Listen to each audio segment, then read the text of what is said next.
नमस्कार, जय श्री कृष्ण। आज 16 ज्ञान यूट्यूब चैनल में आप सभी का स्वागत है। फ्रेंड्स, हम सुनेंगे करवा चौथ पर गणेश जी और बुढ़िया माई की कहानी। गणेश जी की कहानी वो हर करवा चौथ पर सुनी जाती है और बुढ़िया माई और गणेश जी की कहानी। तो करवा चौथ का व्रत हम मनाते हैं बड़ी धूमधाम से। सुहागिन महिलाएं इस व्रत करती है और कहानी सुनती है। चौथ माता की कहानी सुनती है और गणेश जी की कहानी सुनती है। तो इस दिन महिलाएं 16 श्रृंगार करती है और व्रत पूजन करती है। तो इस त्यौहार का विशेष महत्व है।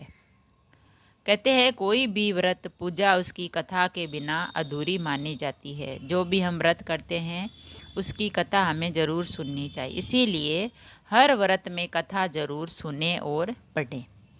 आज हम आपको एक ऐसी कथा के बारे में बताएंगे जो हर व्रत में पढ़ी या सुनी जाती है। तो आज करवा चौथ का व्रत है, तो ऐसे में करवा चौथ की व्रत कथा के समय गणेश जी की भी कथा जरूर सुने और सुननी ही चाहिए। गणेश जी की कहानी एक पौराणिक कहानी है। काफ़ी समय पहले की बात है। एक गांव में एक अंधी बुढ़िया रहती थी जिसका एक लड़का और एक बेटा और बहू थे। उसका परिवार गरीब था। अंधी बुढ़िया रोजाना गणेश जी की विधि विधान से पूजा करती और गणेश जी उस बुढ़िया की भक्ति से बहुत ही प्रसन्न रहते थे और प्रसन्न हुए। तो एक दिन साक्षात उसके सम्मुख आकर कहते हैं, गणेश भगवान उस बुढ़िया को एकदम साक्षात दर्शन दिए और कहते हैं कि मैं आपकी पूजा से प्रसन्न हूँ, जो वर मांगना है वो मांग लो। बुढ़िया ने कहा, मुझे मांगना नहीं आता तो कैसे मांगूं और क्या मांगूं। बुढ़िया माई ने कहा गणेश जी से कि मुझे मांगना नहीं आता है, मैं कैसे मांगूं, क्या मांगूं।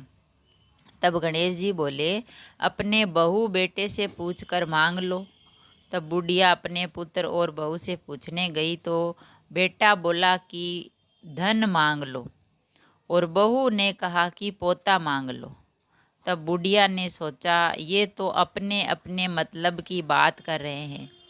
फिर बुढ़िया ने पड़ोसियों से पूछा तो पड़ोसियों ने कहा, बुढ़िया तेरी थोड़ी सी जिंदगी बची है, तू तो क्यों मांगे धन और क्यों मांगे पोता। तू तो केवल अपने नेत्र आंखें मांग ले, जिससे तेरी बची हुई जिंदगी सुख से गुजर जाए। तो बुढ़िया सोचने लगी, क्या करूं, क्या मांगूं, क्या भगवान से वरदान मांगूं। बेटा कहता है धन मांग ले, बहू कहती है पोता मांग ले और गांव वाले जो कहते हैं कि तू नेत्रहीन है तो नेत्र मांग ले, तेरी बाकी की ज़िंदगी आराम से गुजर जाएगी। तो बुढ़िया सोचने लगी क्या करूं। उस बुढ़िया ने बेटे बहू और पड़ोसियों की बात सुनने के बाद घर में जाकर सोचा कि क्यों ना ऐसी चीज़ मांग लूं जिससे बेटा बहू और मेरा सबका ही भला हो जाए।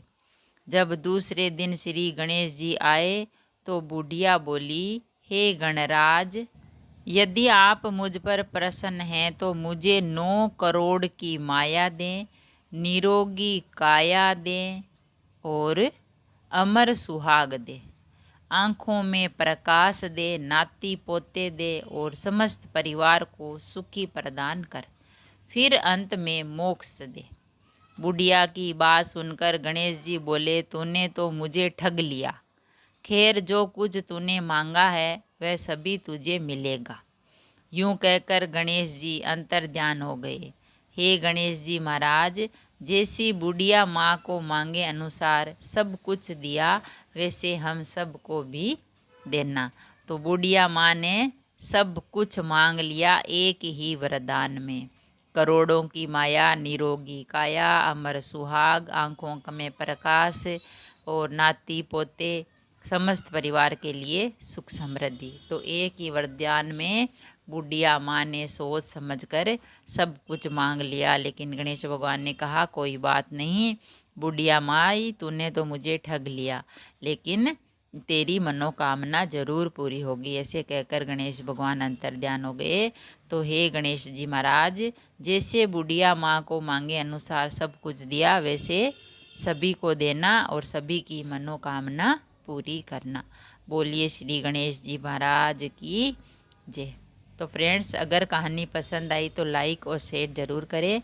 ऐसी ही कहानी और कथा सुनने के लिए, जानने के लिए चैनल को सब्सक्राइब करें।